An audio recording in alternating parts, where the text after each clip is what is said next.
So yesterday we talked about the idea of being still and knowing that he is God. Psalm 46:10. If you were still, how would you know that?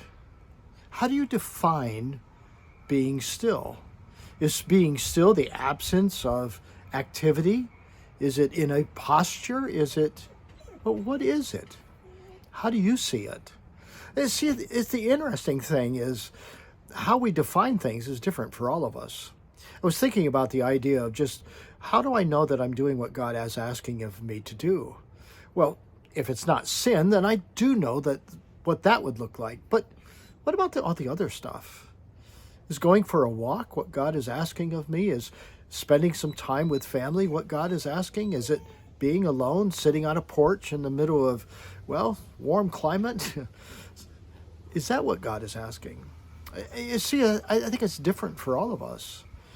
Cultivating presence of God is different, and how what works for one doesn't work for the other. A number of years ago, I used to go off to a monastery in Massachusetts, and it was a silent order.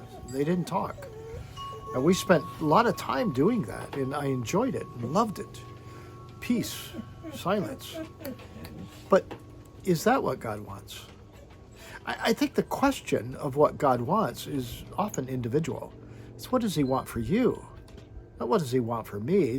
What he wants for me is about me, but what does he want for you? And I think all of us have to answer that question. How do we do that? How do we respond to that answer? Being still looks like, what does it look like? Think about that today as you go through your day, because ultimately how you do that will determine whether or not you're actually accomplishing what you're hoping to accomplish. Hey, until next time, God bless.